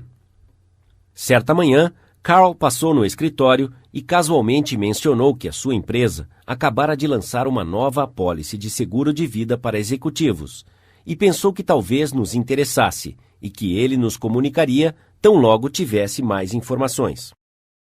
No mesmo dia, John nos viu na calçada enquanto retornávamos do intervalo para o café e gritou: Ei, Luke, espera aí, tenho novidades para vocês, amigos. Ele rapidamente nos contou com bastante entusiasmo sobre a apólice de seguro de vida para executivos que a sua empresa havia lançado naquele dia. Foi a mesma apólice que Carl havia mencionado casualmente. Ele queria que fôssemos os primeiros a contratá-lo. Ele nos deu fatos importantes sobre a cobertura e concluiu dizendo: a apólice é tão inovadora que vou providenciar que um representante da sede passe amanhã para explicá-la. Agora, enquanto isso, vamos preencher e assinar os formulários para que ele possa trabalhar com mais dados. O seu entusiasmo despertou em nós um desejo de querer essa apólice, mesmo ainda não tendo detalhes. Quando recebemos os formulários, eles confirmaram o entendimento inicial de John a respeito da apólice, e ele não apenas vendeu uma apólice para cada um de nós, mas, mais tarde, dobrou a nossa cobertura. Carl poderia ter realizado essa venda, mas ele não se esforçou em despertar em nós o desejo pelas apólices. O mundo está cheio de pessoas que se apropriam de coisas e buscam o que elas querem. Então, o indivíduo que é altruísta, dificilmente encontrado e tenta servir aos outros, tem uma grande vantagem. Ele tem pouca concorrência. Owen D. Young, um notável advogado e um dos grandes líderes de negócios da América, disse certa vez: as pessoas que conseguem colocar-se no lugar de outras pessoas, que conseguem entender como as suas mentes funcionam, não precisam se preocupar sobre o que o futuro tem reservado para elas. Se após ouvir este livro, você obtiver apenas uma coisa, uma tendência elevada de pensar sempre em termos do que outras pessoas querem e enxergá-las do seu ponto de vista, isso pode ser facilmente considerado um dos blocos de construção na sua carreira. Enxergar do ponto de vista da outra pessoa e despertar nela o desejo por alguma coisa não deve ser considerado como uma manipulação daquela pessoa, para que ela faça algo que é somente para o seu benefício e em seu detrimento. Cada parte deve beneficiar-se dessa negociação. Nas cartas ao Sr. Vermillen, o remetente e o destinatário da correspondência saíram ganhando, implementando-se o que foi sugerido. O banco e a Sra. Anderson saíram ganhando com a sua carta, porque o banco adquiriu uma funcionária de talento e a Sra. Anderson um trabalho adequado. E no exemplo da venda do seguro de John ao Sr. Lucas, os dois ganharam com a transação. Outro exemplo em que todos saem ganhando, usando esse princípio de despertar o querer, é de Michael E. Wyden, de Warwick, Rhode Island, que é um vendedor territorial da Shell Oil Company. Mike queria se tornar o vendedor número 1 em seu distrito, mas um posto de gasolina o estava detendo. Era gerenciado por um senhor de idade, que não estava motivado a atualizar o seu posto. Estava numa situação tão deplorável que as vendas estavam diminuindo significativamente. Esse gerente não queria ouvir nenhum dos pedidos de Mike para modernizar o seu posto. Após muitas exortações e conversas francas, que não tiveram nenhum impacto, Mike decidiu convidar o gerente para visitar o mais novo posto da Shell em seu território. O gerente ficou tão impressionado com as instalações do novo posto que na próxima visita de Mike, o seu posto estava atualizado e havia registrado um aumento de vendas. Isso permitiu que Mike chegasse ao posto de vendedor número 1 em seu distrito. Todas as suas conversas e discussões não ajudaram, mas despertar o desejo de querer no gerente, mostrando um posto moderno, fez com que alcançasse o seu objetivo e o gerente e Mike foram beneficiados. A maioria das pessoas passa pela universidade e aprende a ler Virgil e a dominar os mistérios de cálculos sem nunca descobrir como as suas próprias mentes funcionam. Por exemplo, certa vez, ministrei um curso sobre como falar efetivamente para graduados jovens que estavam sendo entrevistados na Carrier Corporation, uma grande fábrica de aparelhos de ar-condicionado. Um dos participantes queria convencer os outros a jogar basquete em seu tempo livre, e foi mais ou menos isso que ele disse. Quero que vocês venham jogar basquete. Eu gosto de jogar basquete, mas as últimas vezes que fui ao ginásio de esportes não havia o número suficiente para jogar. Só havia 2 ou 3 de nós batendo uma bola na outra noite, e acabei ficando com um olho roxo.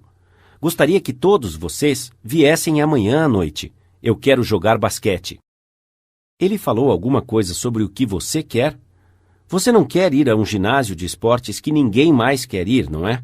Você não se importa com o que ele quer. Você não quer ficar com um olho roxo. Ele poderia ter te mostrado como conseguir as coisas que você quer usando o ginásio de esportes?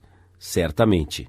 Mais vigor, um enfoque melhor no apetite, uma mente mais clara, diversão, jogos, basquete. Vou repetir o conselho sábio do professor. Primeiro, desperte na outra pessoa o desejo de querer. Aquele que consegue fazer isso tem o mundo todo do seu lado. Aquele que não consegue trilha um caminho solitário. Um dos estudantes do curso de treinamento do autor estava preocupado com o seu filho pequeno.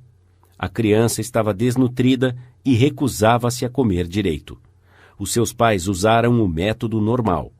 Eles brigaram e ficaram insistindo. Sua mãe quer que você coma isso e aquilo. O seu pai quer que você cresça e se torne um homem grande.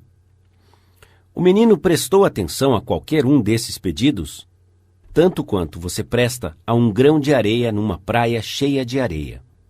Ninguém com um pingo de inteligência esperaria que uma criança de 3 anos reagisse ao ponto de vista de um pai de 30 anos. Mas isso era exatamente o que o pai esperava. Era um absurdo.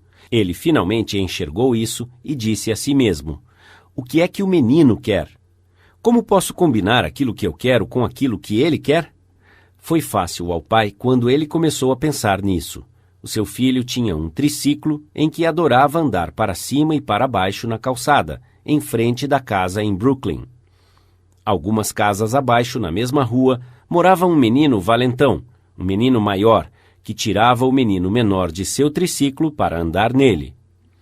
Naturalmente, o menino menor corria e gritava para sua mãe, e ela tinha que tirar o menino valentão do triciclo e colocar o seu filho nele novamente. Isso acontecia quase todo dia. O que o menino pequeno queria? Não era preciso um Sherlock Holmes para responder essa pergunta. O seu orgulho, a sua raiva, o seu desejo de se sentir importante, todas as emoções mais fortes combinadas o levavam a querer se vingar, a quebrar o nariz do valentão. E quando o seu pai explicou que ele poderia nocautear aquele menino maior um dia, se comesse as coisas que a sua mãe queria que ele comesse, quando o seu pai prometia isso, não havia mais nenhum problema de dietética. Aquele menino teria comido espinafre, chucrute, cavalinha, qualquer coisa para que ele ficasse grande o suficiente para dar uma surra no valentão, que o havia humilhado diversas vezes. Após resolver esse problema, os pais enfrentaram outro. O menino pequeno tinha o hábito horrível de fazer xixi na cama. Ele dormia com a sua avó. De manhã, a avó acordava, sentia os lençóis molhados e dizia: "Olhe, Johnny, o que você fez de novo ontem à noite?" Ele dizia: "Não fui eu, foi você." Brigando, batendo, humilhando-o, reiterando que os seus pais não queriam que ele fizesse isso, nenhuma dessas coisas iriam manter a cama seca. Então os pais perguntaram: "Como é que podemos fazer esse menino parar de fazer xixi na cama?" Quais eram os seus desejos? Primeiro, ele queria usar pijamas como o papai, ao invés de usar uma camisola igual à sua avó. A avó estava ficando cheia com as suas iniquidades noturnas, então ela, de bom grado, ofereceu-se para comprar-lhe um pijama, se ele se consertasse. Segundo, ele queria uma cama somente para ele. A avó não se opôs. A sua mãe o levou a uma loja de departamentos em Brooklyn, piscou para a vendedora e disse: "Aqui está um pequeno cavalheiro que gostaria de fazer compras." A vendedora o fez sentir-se importante, dizendo: "Meu caro jovem, o que gostaria de ver?" Ele se esticou um pouco para parecer mais alto e disse: "Gostaria de comprar uma cama para mim." Quando ela mostrou a ele a cama que a mãe queria comprar, ela piscou a vendedora e o menino foi persuadido a comprá-la. A cama foi entregue no dia seguinte, e naquela noite, quando o pai chegou em casa, o menino correu para a porta gritando: "Papai, papai, sobe aqui e veja a cama que eu comprei." O pai, olhando para a cama, obedeceu à imposição de Charles Schwab. Ele foi sincero em sua aprovação e generoso em seu elogio. Você não vai fazer xixi nesta cama, vai? Disse o pai. Não, não, eu não vou fazer xixi nesta cama. O menino cumpriu a sua promessa porque o seu orgulho estava em jogo, isto é, a sua cama. Ele, e somente ele, a havia comprado. E ele estava usando pijama como um homenzinho. Ele queria agir como homem. E fez exatamente isso. Outro pai, K.T. Dutchman, um engenheiro de telefonia, estudante deste curso, não conseguia fazer a sua filha de 3 anos tomar o café da manhã. Todos os métodos normais, isto é, brigando, implorando e coagindo, acabaram em futilidade. Então os pais se perguntaram, como podemos fazer com que ela queira isso? A menina adorava imitar a sua mãe, se sentir adulta. Então, certa manhã, colocaram-na em uma cadeira e deixaram-na preparar o seu café da manhã.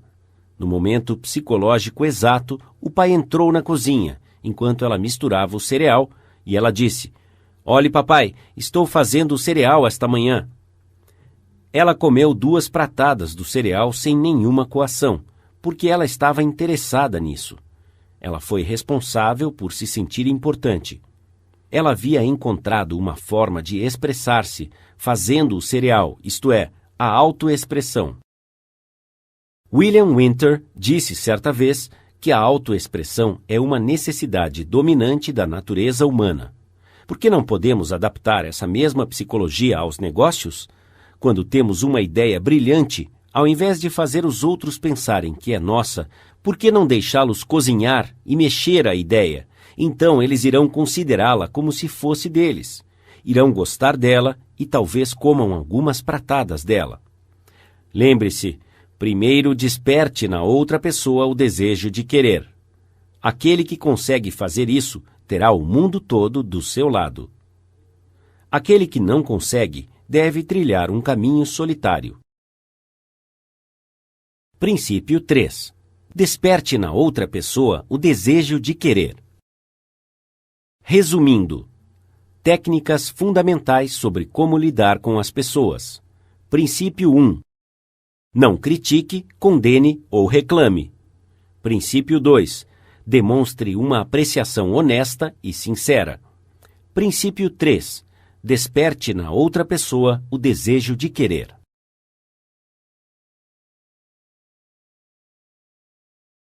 Parte 2. 6 maneiras de fazer as pessoas gostarem de você. 1. Faça isso e você será bem-vindo em qualquer lugar. Por que ler este livro para descobrir como fazer amigos? Por que não estudar a técnica do maior conquistador de amigos que o mundo já conheceu? Quem foi ele? Você pode encontrá-lo na rua amanhã. Quando você estiver num raio de 3 metros dele, ele começa a abanar o seu rabo. Se você parar para acariciá-lo, ele certamente fará o possível para demonstrar o quanto gosta de você. E você sabe que por detrás dessa demonstração de afeto de sua parte, não há nenhum motivo oculto. Ele não quer te vender nenhum imóvel, e ele não quer se casar com você. Você já parou para pensar que o cachorro é o único animal que não precisa trabalhar para se sustentar? A galinha precisa botar ovos, a vaca precisa dar leite e um canário precisa cantar. Mas o cachorro se sustenta dando a você nada mais do que amor. Quando eu tinha 5 anos de idade, meu pai comprou um pequeno filhote de cachorro de pelo amarelo por 50 centavos de dólar. Ele era a luz e a alegria da minha infância. Todas as tardes, cerca de 4h30, ele sentava no jardim da frente com os seus lindos olhos fitando a trilha à sua frente, e assim que ele ouvia a minha voz, ouvia o balançar da minha lancheira pelo arbusto, ele saía correndo, quase sem fôlego, e subia o morro para me encontrar com pulos e muitos latidos de alegria. Tippy foi o meu companheiro constante por 5 anos. Foi então, numa noite trágica, nunca irei esquecer, que ele foi morto por um raio, a mais ou menos 3 metros da minha cabeça. A morte de Tippy foi uma tragédia na minha infância. Você nunca leu um livro de psicologia, Tippy. Você não precisava. Você sabia por algum instinto divino que você pode fazer mais amigos em 2 meses, interessando-se genuinamente pelas outras pessoas, do que em 2 anos, tentando fazer as outras pessoas se interessarem por você. Vou repetir. Você pode fazer mais amigos em 2 meses, interessando-se pelas outras pessoas, do que em 2 anos, tentando fazer as outras pessoas se interessarem por você. Mas eu e você conhecemos pessoas que cometem este erro crasso durante a sua vida toda, tentando fazer outras pessoas se interessarem por elas. É claro que não funciona. As pessoas não estão interessadas em você, elas não estão interessadas em mim, elas estão interessadas nelas mesmas, de manhã, à tarde e após o jantar. A New York Telephone Company fez um estudo detalhado de conversas telefônicas para descobrir qual a palavra mais usada. Talvez você já tenha adivinhado. É o pronome pessoal eu e eu. Foi usada 3.900 vezes em 500 conversas telefônicas. Eu e eu. Quando você está olhando uma foto de um grupo no qual você esteja, para quem você olha primeiro? Se queremos apenas tentar impressionar as pessoas para fazê-las se interessarem por nós, não precisamos ser amigos verdadeiros e sinceros. Não dá para fazer amigos verdadeiros dessa forma. Napoleão tentou, e em seu último encontro com Josefina, ele disse: Josefina, tive tanta sorte como qualquer outro homem que já esteve na Terra, e ainda nessa hora você é a única pessoa no mundo em quem posso confiar. E historiadores duvidam se ele podia confiar até nela. Alfred Adler, o famoso psicólogo de Viena, escreveu um livro chamado What Life Should Mean to You, o que a vida deveria significar a você. Neste livro ele diz: é o indivíduo que não se interessa pelos seus semelhantes que tem as maiores dificuldades na vida e causa os maiores males aos outros. É desse tipo de indivíduo que surgem todas as falhas humanas. Você pode ler milhares de volumes eruditos sobre psicologia sem se deparar com uma afirmação mais significativa para você e para mim. O significado da afirmação de Adler é tão rico que vou repeti-lo mais uma vez. É o indivíduo que não se interessa pelos seus semelhantes que tem as maiores dificuldades na vida e causa os maiores males aos outros. É desse tipo de indivíduo que surgem todas as falhas humanas. Certa vez, fiz um